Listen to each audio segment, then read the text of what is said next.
Welcome, one and all, ladies and gentlemen. Wow, what an exciting week.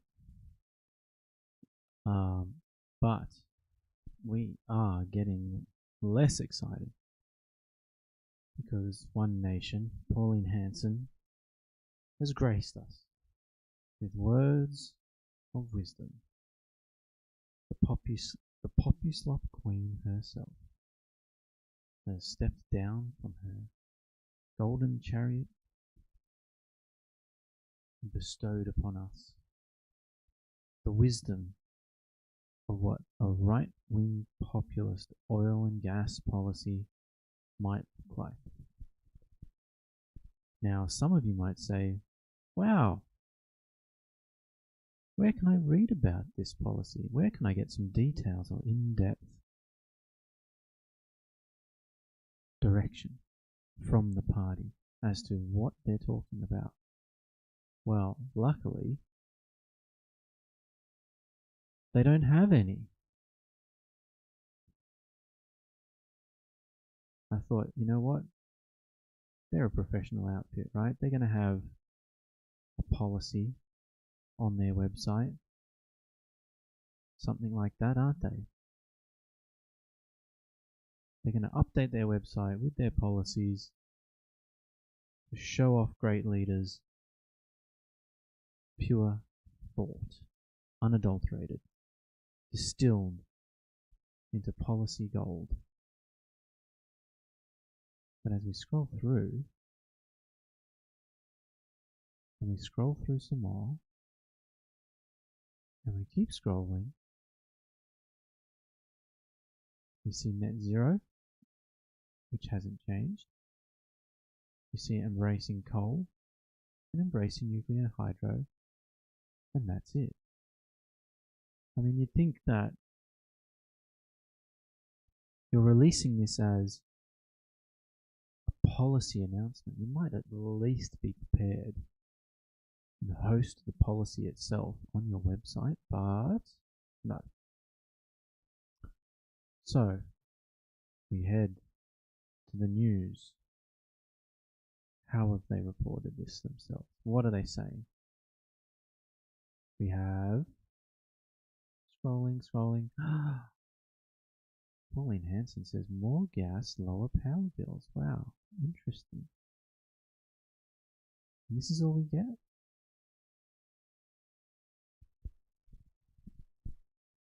This is not a policy.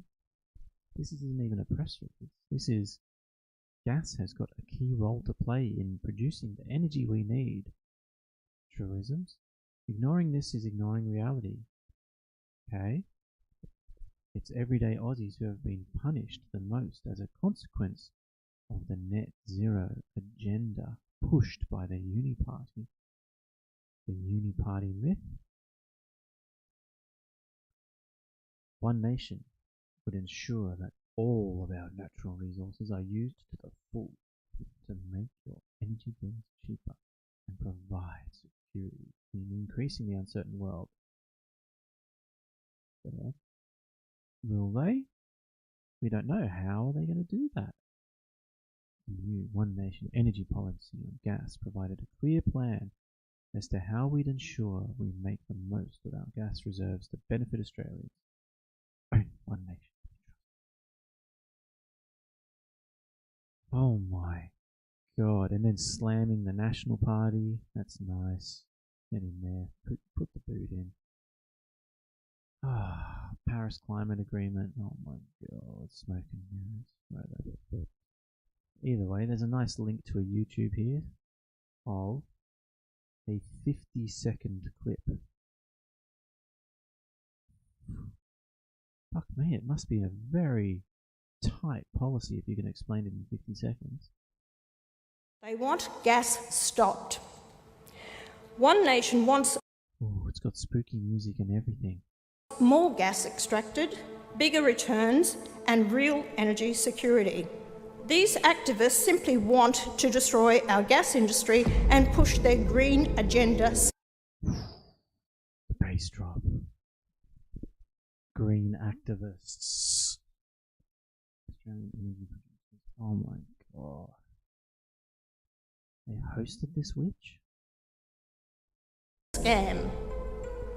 It's nothing more than economic vandalism. They don't live in reality. They live in a ridiculous net zero fantasy world where fertilisers, plastics, medicines and rubber can be made with the intermittent power from solar panels, where the 1,500 degree furnaces for smelting can be run on wind turbines. Authorised by... Huh? What?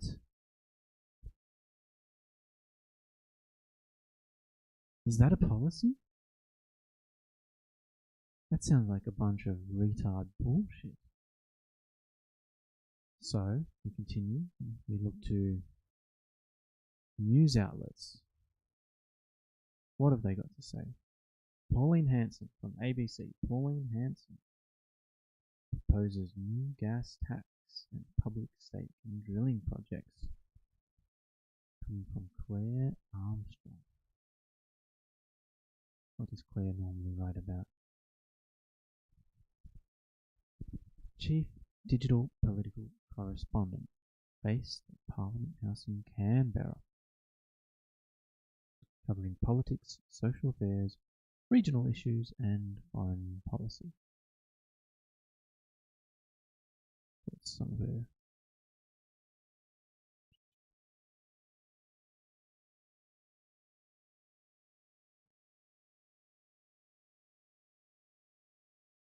Yeah, covering a lot of politics. Righto. One nation wants Australia to impose a royalty on all new gas production and take an equity stake in future projects, backing away from a tax on export profits or a domestic reserve for the East Coast. Pauline Hanson unveiled her new oil and gas policy at the Australian Energy Producers Conference in Adelaide on Thursday, saying it would drive more exploration and production as well as give taxpayers vastly greater returns on the country's natural resources. So that's what I need. I need Pauline Hanson AEP speech.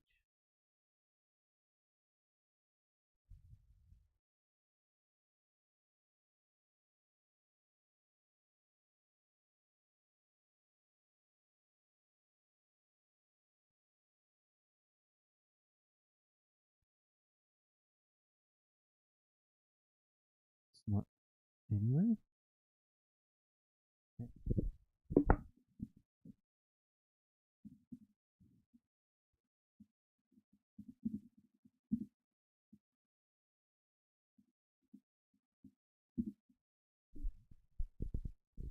Fuck me. Just take 10 minutes, 10 minutes, here we go, 10 minutes. I'm going to skip. Live now to One Nation leader Pauline Hanson. In my gas policy service conference. Today, I will be announcing One Nation's new oil and gas policy. This is a bold, long-term vision that will give the Australian people vastly greater returns from their resource country with only 0.3% and align government objectives with our world-class oil and gas policy. This is a bold, long-term vision that will give the Australian people vastly greater returns from their resources and align government objectives with our world-class gas industry. Australia's gas reserves are nothing short of a miracle. Hang on.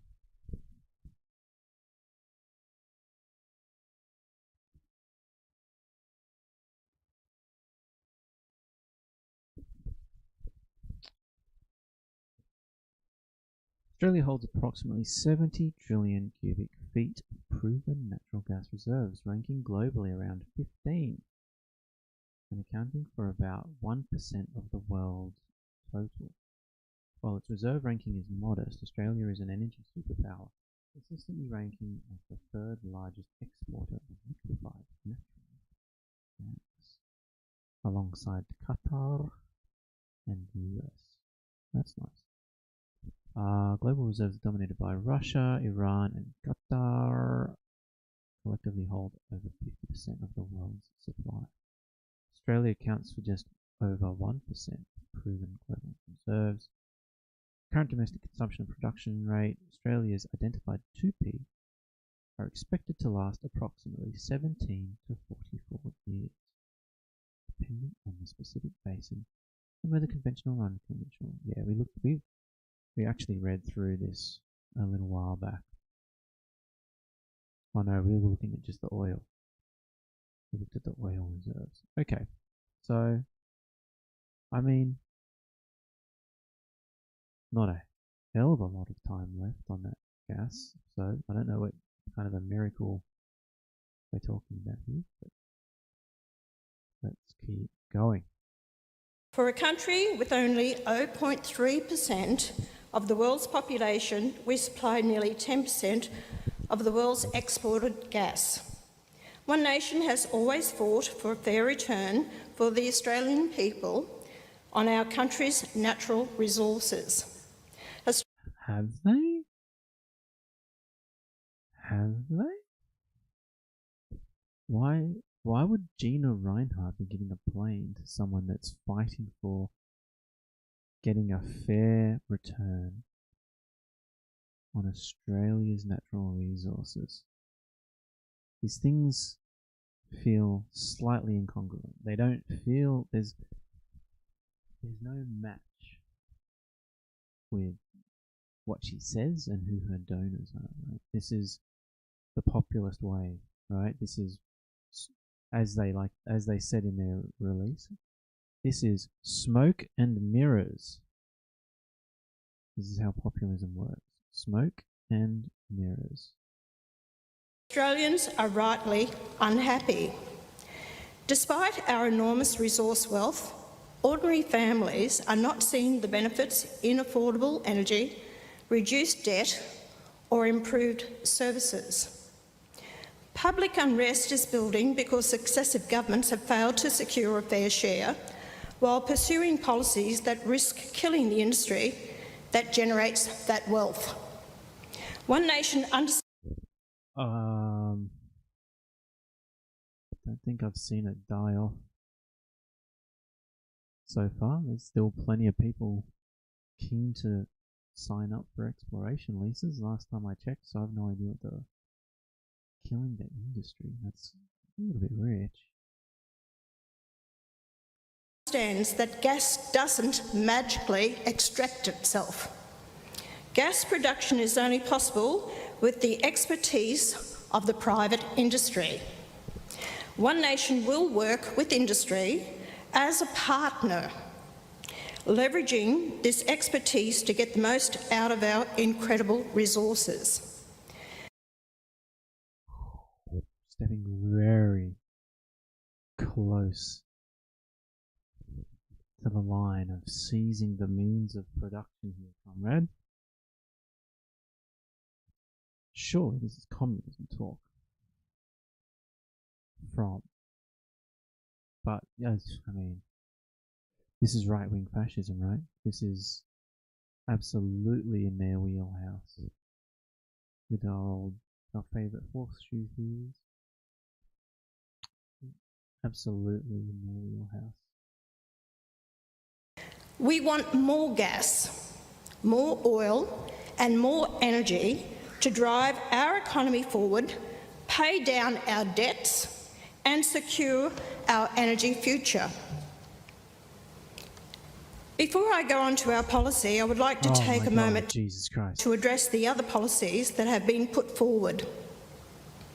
Senator David Pocock and the Greens Party, along with lobby groups like the Australian Institute, continue to call for an industry-destroying 25% tax on gas exports.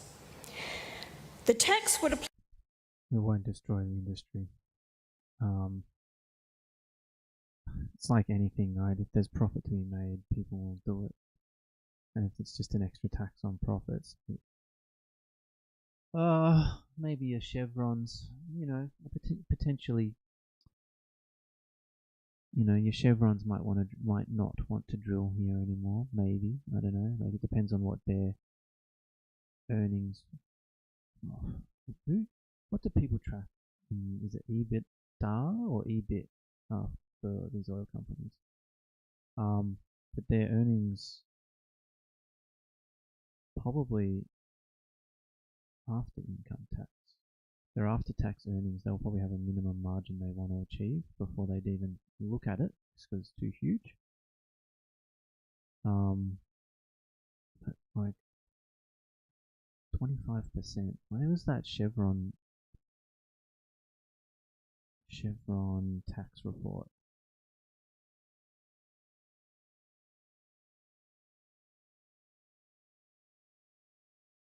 Because it wasn't even like that much extra. Here we go.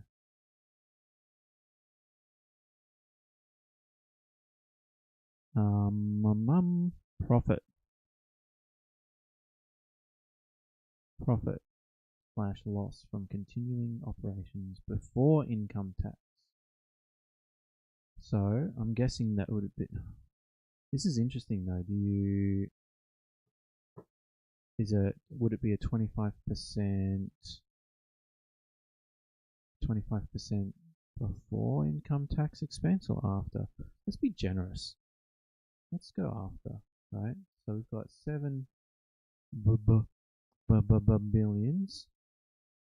7 billions minus 1.8 billions. So about 7. Who? No, I did the math wrong. 7 billion minus 1.8 billion. 5.2 billion times 0.25. So it's an extra, just from Chevron, it's an extra billion, 300 million, $1.3 billion in a year. What's the Australian government's annual budget? I believe it's in the tens of billions.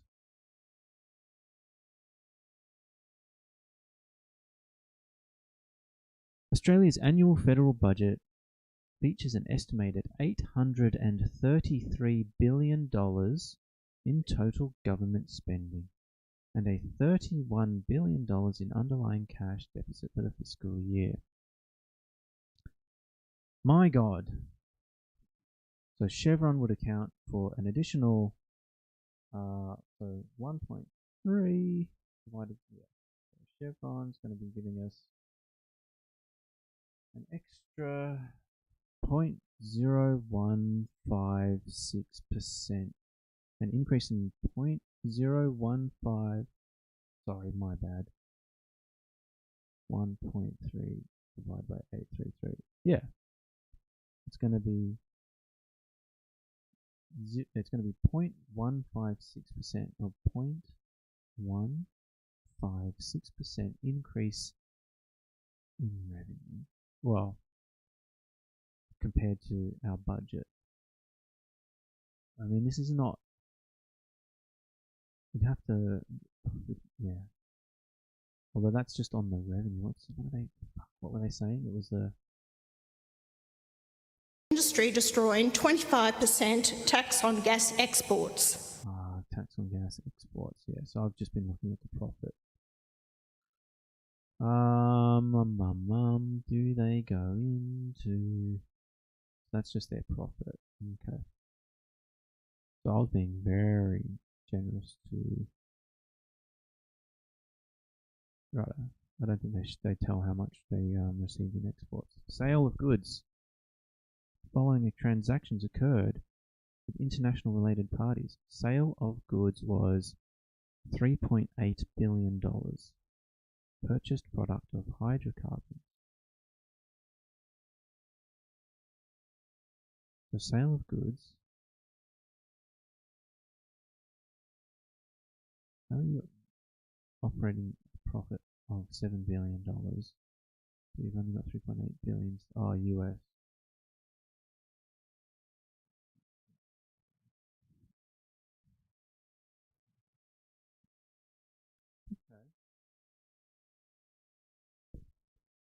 Okay. Still, it's not like crazy. I don't think it's crazy amounts of dollars, but let's say it's $3 or $4 billion for the largest exporter.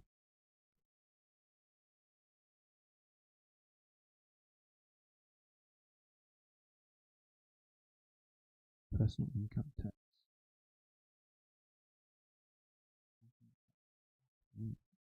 Hardly anything. Goods and sales. Goods and services. Okay, I'm getting so distracted. Woo! The tax would apply to the total value of all gas exports and destroy the economics of the entire industry. That is their goal. They have drawn false equivalency with countries like Norway, who share the full risks and rewards with their industry. A model that has succeeded because government and industry partner together, supported by generous tax incentives. These activists simply want to destroy our gas industry and push their green agenda scam. It's nothing more than economic vandalism. Oh no. They don't live in reality. They live in a ridiculous net zero fantasy world, where fertilisers, plastics, medicines and rubber can be made with the intermittent power from solar panels, where the 1,500-degree furnaces for smelting can be run on wind turbines. Alright, they want, as previously considered, an East Coast gas reservation policy. However, through One Nation has previously considered an East Coast gas reservation policy. However, through consultation with industry and stakeholders, it became clear that it fell short of our policy objectives. The government's 20% reservation policy will damage onshore development of oil and gas projects. 20% reservation. Not even familiar with this. Many of these projects are Australian producers currently supplying the domestic market. It forces inefficient use of our precious resources under the oversupply model. We will not destroy the industry with forced oversupply. Our policy will instead be flexible to export surplus gas when domestic demand is satisfied, building sovereign wealth rather than undermining domestic supply projects. Typical of this government, they have thrust these changes onto existing projects with little to no consultation, damaging their ongoing feasibility. This policy is a blunt tool that I'll put this out there. If anybody owns an oil and gas company and wants to hand it over to me because it's making a little bit less profit, happy to take it off your hands. Will result in less competition and less efficient industry.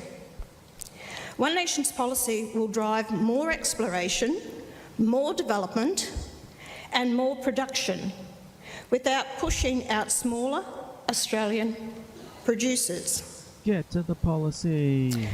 One Nation is proposing a genuine partnership with the gas industry, from exploration through to production and decommissioning. We will provide a 30% rebate on genuine oil and gas exploration in Commonwealth waters. In exchange, the Commonwealth may take up to 30% equity in issued production licences.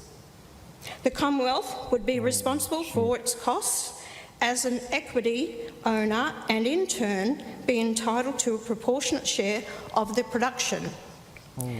These costs will include participation in decommissioning, Ensuring responsible end-of-life management is planned from the outset to protect the environment and taxpayers. Holy shit. Talk about fucking conflict of interest. Where to even begin? I guess number one, you might as well fucking throw your environmental policies or environmental acts into the bin, and just because as soon as the government is working on a project, well, yeah, funding a project that runs into the minimum of environmental hiccups, it's incentivized to ignore the environmental regulations and push it through and sign off on it immediately. And holy fucking Christ. Number two, the government's incentivized to keep pumping and pouring money into dead companies to try and get the payoff where they actually find something or get stock value back. So they could just go harder and harder and harder and pumping more money. Like, what does this even mean? This is insane. 3, holy fuck, talk about fraud and abuse. Like, I can get 30% investment from the government just from saying I've got an just from getting an exploration lease. Holy shit. Like, you're just gonna have companies popping up and exploding overnight. This just feels insane. And then we're supposed to subsidize all of these failed businesses. Far out. This feels like a nightmare. Oh my god. And then how does the government forecast its expenditure on the oil and gas industry? Like, what if it's like, it feels like it'll be the revenue will be in one door and then straight out the other one, because there's going to be a constant revolving door of cash as like we're having to fund all these failed businesses. Anyway, let's see what else you got. These ownership rights would be 100% owned by a new Commonwealth Special Investment Vehicle, the Australian National Wealth Investment Corporation, or called ANWIC. Corporation, or called ANWIC, a new Commonwealth Special Investment Vehicle, the Australian National Wealth Investment Corporation, or called ANWIC. ANWIC will direct its share of oil and gas to Australia's greatest benefit, selling to critical domestic industries like fertiliser production, energy and fuel refining, or exporting when the domestic market is well supplied to pay down debt and build sovereign wealth. So, let me get this straight. You're going to be a loud vocal partner in these companies, directing them on who they can sell to, and my guess is at what price you can sell. So when the companies are taking a loss selling product into the Australian market, potentially, right? Or what if it's break even? Right, because they're selling into the Australian market at a arbitrage price, right? You're not just selling at what's profitable to you. Oh boy. This flexibility will maximise value for Australians while encouraging industry participation. One Nation would ensure the ANWIC board consists of only industry experts. Super cool. Who appoints them? You and your mates? Friends of mine? I know a guy? Who who have had success in the oil and gas industry, not government-appointed bureaucrats. The government would have to appoint them at some time, you fucking retard. Otherwise there's no oversight, right? Holy shit. You know it's basically going to be. It'll be people that are on the board of Santos, people that are on the board of Woodside, sit on another board, it's the government board, and then they decide to invest in their own companies and how much they're going to invest and how much it's worth and how much to pay out. And it sounds like a way to fucking grease your own palm if you're on the board of an oil and gas company. Holy shit.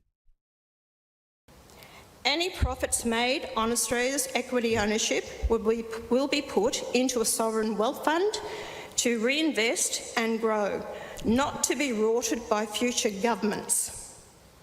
Importantly, ANWIC would only act as a non-operating equity partner. How? How are you going to enforce the sale into the domestic market if you're not doing that? These things are not making sense. We recognise that the expertise rests in our world-class industry and we are there to benefit from their knowledge. ANWIC would also be empowered to invest in current producing projects. Oh, you fucked up. And before the Greens get excited, this won't be some socialist takeover. Okay, it must pay its way into any... She even knows. She even knows it sounds commie. Like, oh fuck. Producing projects. And before the Greens get excited, this won't be some socialist takeover. It must pay its way into any existing project under commercial arm's length terms, not under compulsion or coercion. This will be a direct financial investment, not a takeover. Wait. Does that mean the company has a choice? Does that mean they can refuse the government's? What if the government's like selectively picking and choosing? Like at that point, like you've either got to buy into every company or none of the companies. Otherwise, holy shit! Otherwise, there is a perverse incentive for the government to support the companies it's bought into. This is so anti-capitalist. The equity model gives flexibility to support domestic manufacturing or capture high export prices. It also provides the predictability foreign investors need. Japan and South Korea are looking elsewhere because of policy instability in Australia. We must look after our trading partners. South Korea takes our LNG and supplies us with essential liquid petroleum products. Stable partnership policy will keep these vital relations. Hang on. When we had the fuel crisis a number of weeks ago, which we're now apparently not in because no one's talking about it, this people, One Nation, was saying we need to be creating and supplying our own fuel. So that partnership with, say, South Korea would, that's in her mind, if she had her way, it would evaporate. We wouldn't import anything at all. And as we saw weeks ago when we looked at that, if we produced all of our oil at our consumption rate, we only have enough reserves for 5 years of production at 1 million barrels a day. So, this is the populism, sloppulism. They don't live in the real world. They live in a world where fear-mongering takes hold. They live in a world not of facts and figures, but of shoulds and shouldn'ts and haves and have-nots. Like, this is insane. Relationship strong instead of driving capital away. Under One Nation's policy, the government will have skin in the game as a true partner to industry, maximising returns to the Australian people. This bold new strategy will be supported by One Nation's long-standing policies of cutting red, green, black and blue tape and dumping net zero targets. When I consulted gas producers on this policy, they were shocked to be asked their views. One Nation has done more consultation with industry than this government has ever done. The gas industry has been fighting an uphill battle against net zero obsessed governments. Have they? Have they really? This sounds like a fucking lie. To all the representatives here, One Nation leader Pauline Hanson there. One Nation leader Pauline Hanson taking a giant shit on stage. Thank you for that disgusting smelly turd.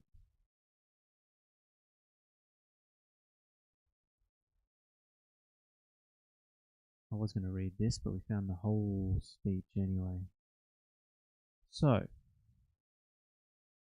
this might be a good opportunity to remind ourselves what right-wing populism is. Let me get this.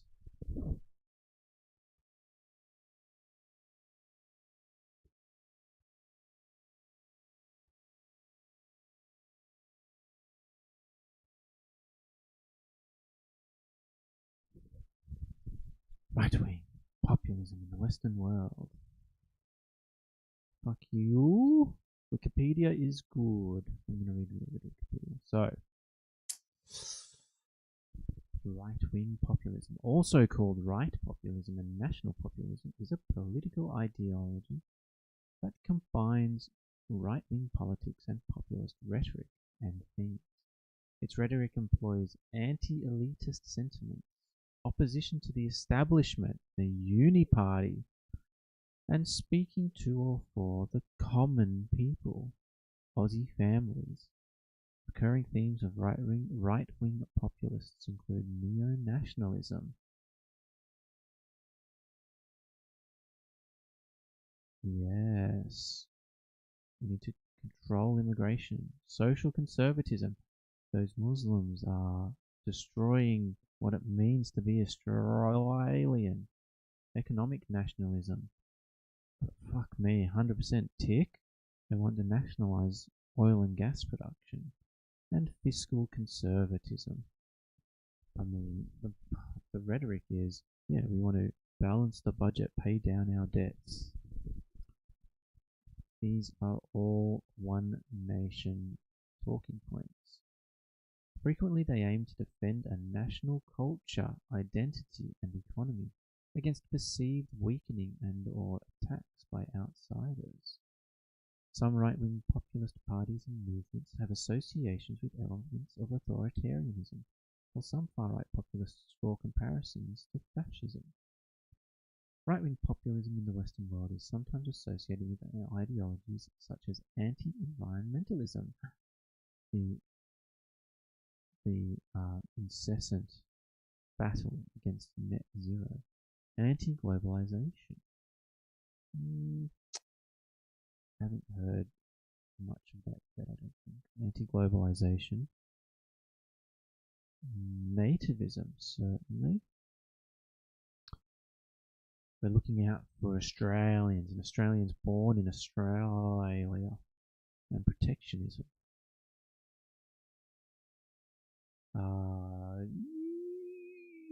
Yeah, I think they would probably fall into this category.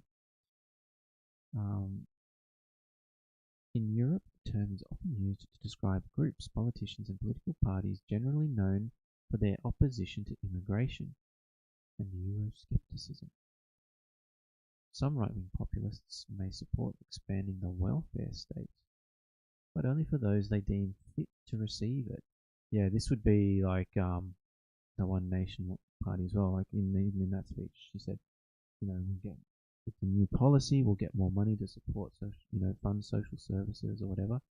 But guaranteed, they will cut who can qualify for social services, because that was a big thing for them back in the day, was the dole bludgers and the welfare cheats. This concept has been referred to as welfare chauvinism. Okay, so this is a general idea of populism, right-wing populism. Okay, so then we have right-wing populist ideals. So, what's AI telling me about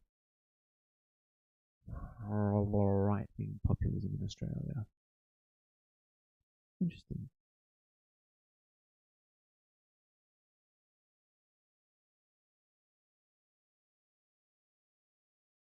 Here we go. We have a Guardian article. I guess this has been my concern. This has been my concern over the last year to 2 years. I think I talked about this at the very start, where you can see this rise of populism around the world, where Australia is only 10 years behind America, and they've managed to elect themselves a Trump. And so we need to be cautious of succumbing to the populist movements. I think particularly at this time, we've got the right-wing populism is getting very popular at the moment. Left-wing populism, I don't know if it's as strong in Australia as it is in America. Like, I don't think it's as vocal. Well, it's very vocal still. But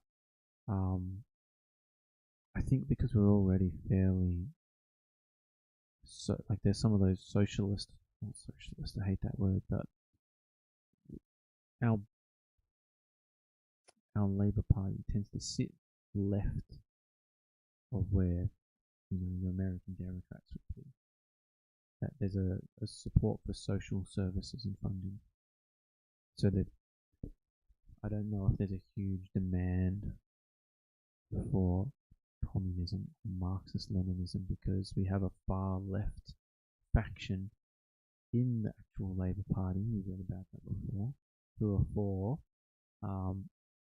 government-owned services, things like that. So even Albo was part of this far left faction of the party, in favour of nationalising various services and things like that. So, what does our friend Paul Strangio at the Guardian say? Where's he from?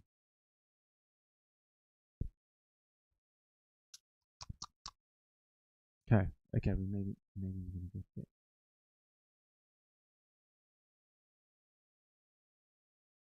Fuck. This hour always goes so quickly.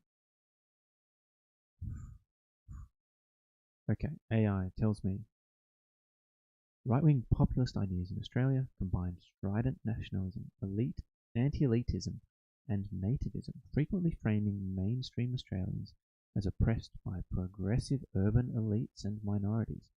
Interestingly enough, I mean, fucking 80% of Australians live in urban centres, and some shit like that, some ridiculous, some high number, right? There's only really 3 capital cities in Australia, and everyone fucking lives there. These ideologies tap into cultural anxieties, positioning themselves against perceived threats to traditional ways of life. Key ideas and movements in the Australian political landscape include anti-immigration nativism, the war on woke, and social conservatism. Yeah, my God, this war on woke, woke died a sad and lonely, quiet little death. Probably fucking 10, oh my God, at least 7 years ago. I don't remember. I don't actually remember anyone fighting for wokeness on the left around me in my life. This was just a boogeyman that Australians loved. Right-wing slopulous in Australia loved to fucking ride the back of, because it was huge in America, this identity politics, which we don't have as much here. Anti-globalism, economic, national, cultural and urban rural divides. Skepticism of indigenous recognition. Yeah, that's always a weird one too. I didn't like this voice to parliament either, to be honest. I was anti-voice to parliament. I don't think the government should have a special class. I mean, I don't want the government to necessarily have an institutionalized special class. I want the government to represent everyone. I want them to remove barriers for marginalized classes, sure, so that they can feel included and represented at an equal level with the rest of us, right?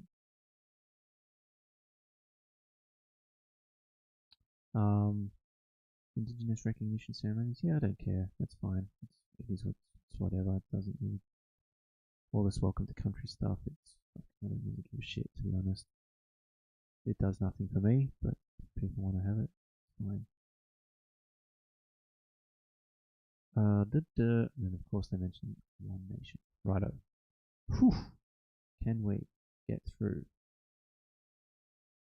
Maybe later. An article. Since Australia's emphatic repudiation at the May 2025 election of the coalition's accelerated journey towards a strident right-wing Since Australia's emphatic repudiation at the May 2025 election of the coalition's accelerated journey towards a strident right-wing populism. Oh yeah, that was fucking potato head. There has been they went all in on identity politics and they fucking got smashed. There has been a surge of interest in the country's political distinctiveness at a time of democratic backsliding in many other parts of the globe, not least in Trump's United States and in the associated proliferation of populist strongman leaders. Australia had bucked that trend. Its democracy was resilient and its political centre holding. I mean, Canada kind of sort of did that a bit too, right? They had their Paul Livre. He was like wildly successful until he threw himself in the Trump thing. Historians have been writing about the country's democratic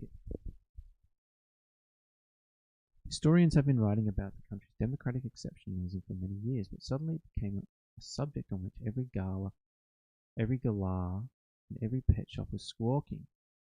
From overseas there came expressions of envy and marvelling at Australia's difference. According to one of Britain's most influential political watchers, Rory Stewart, amid the fraying of politics in America, the United Kingdom and elsewhere, if liberal democracy has a future, it looks surprisingly Australian. True. Too fucking true. There is a hint in this awakening curiosity about Australia's robust democratic formula of what occurred in the late 19th and early 20th centuries, when international visitors, including from America, sailed to these shores to divine the secret of the society's advanced democracy and witness its pioneering experiments in state provisions such as a minimum wage, regulation of workplaces, and rudimentary welfare measures. Those visitors ascribed various labels to those experiments, among them social democracy, equality of opportunity, state agency, and state socialism. Significantly, those innovations were spearheaded by liberals. Okay.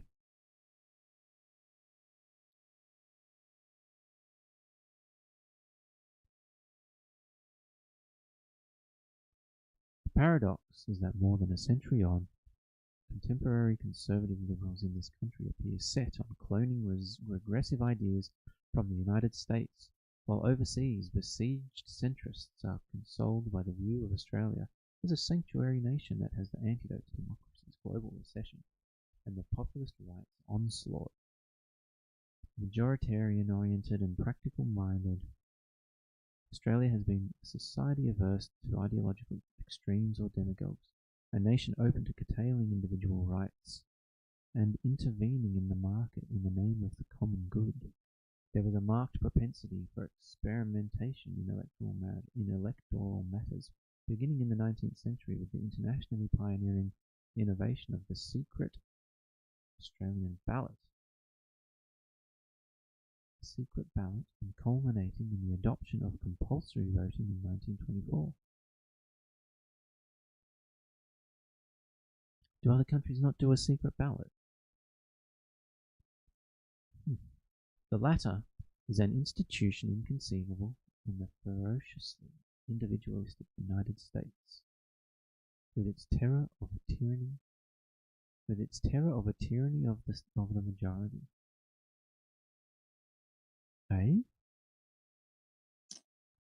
Along with the Australian Electoral Commission, the nation's most respected federal public entity, compulsory voting has been lauded as the institutional bulwark of the country's democracy. Hell yes, fuck yeah. AEC is a fucking golden, oh my god. We're so lucky we don't have fucking states running individual fucking elections. Oh my god, what a nightmare. In an echo of the arguments put forward 100 years ago, much has been said about how compulsory voting acts as a fetter against the political polarisation and incursion of grievance-fueled militant populism on the march in other parts of the globe. Other benefits typically associated with compulsory voting include that by keeping turnout high. Only once has it dipped below 90% since the practice was first deployed at the 1925 election. It affords enhanced legitimacy to election results. Significantly, it also encourages a socially even turnout, whereas in voluntary voting systems, the disadvantaged are most likely not to participate and are therefore at risk of having their interests marginalised by the government. I mean, I would argue that even in compulsory, there will be a very heavily disadvantaged group that are likely to not participate for similar reasons, right? Like there's going to be some people that are absolutely fucking down on their luck. That in either or system, you're just not going to be able to get forward and vote.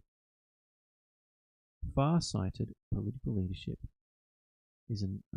Okay. The other thing I'll say about this is, but at least then you don't have fucking people whinging about the government saying, oh yeah, well I didn't vote anyway, so it doesn't matter. They're all the same.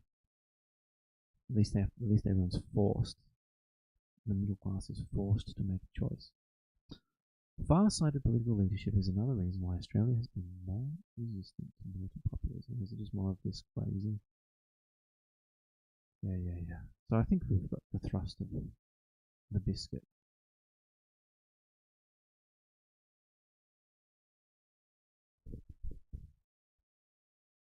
Australia is a lucky country run mainly by second-rate people. That's fucking hilarious. Kind of true. I love it.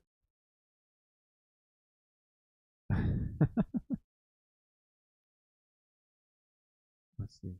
Yeah. Look, to be honest, I think Albo will probably go down as one of the good ones in terms of leadership in the country. The antithesis of a John Howard, perhaps.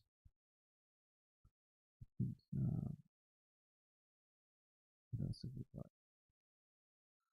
The other thing that might be happening, okay, so next week.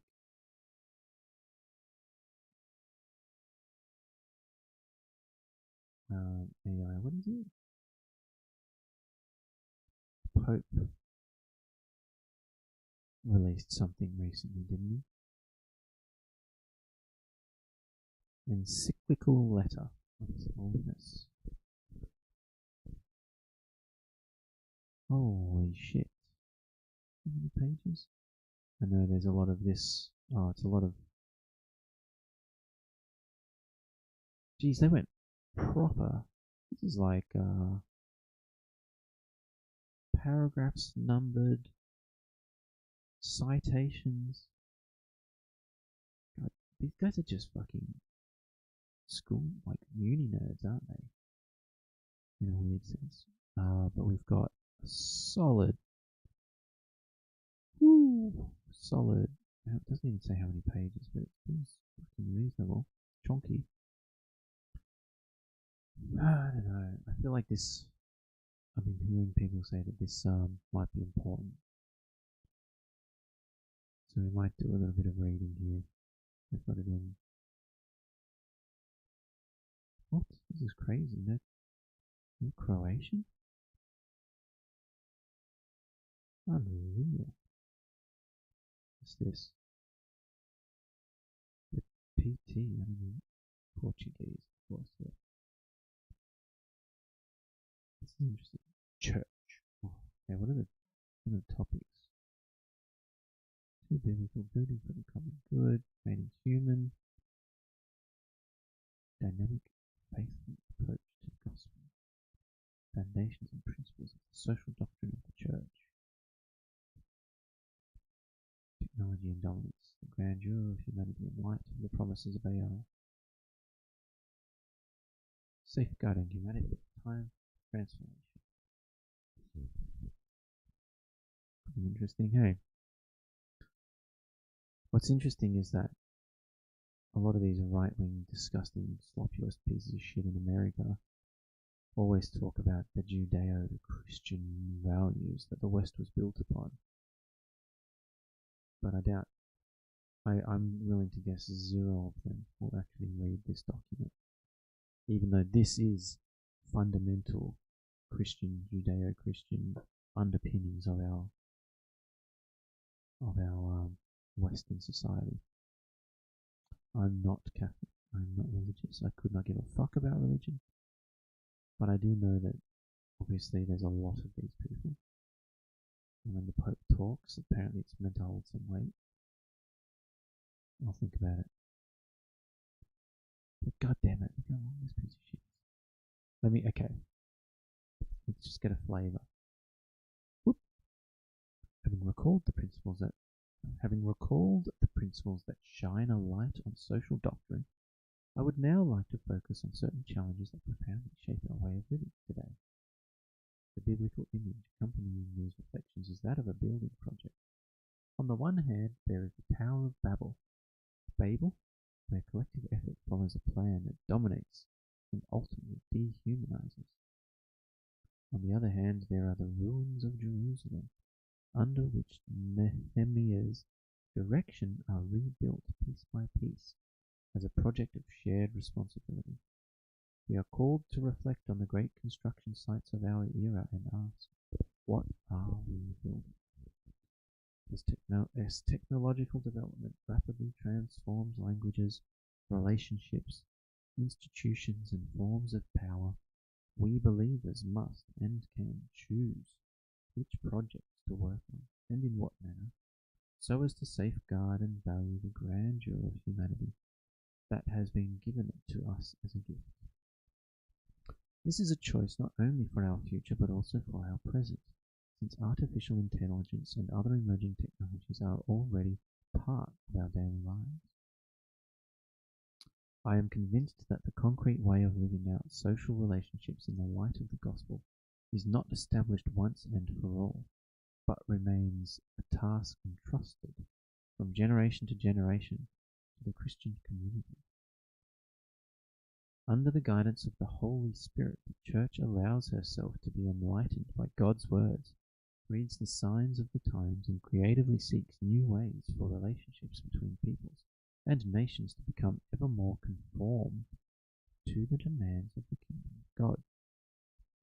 For this reason, I encourage all members of the Church not to be afraid of the present challenges, but to listen to one another and firmly embrace their responsibilities in building a more humane and fraternal society.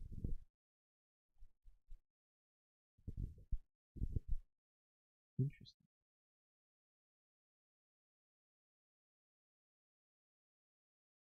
I want to get another little taste of something here.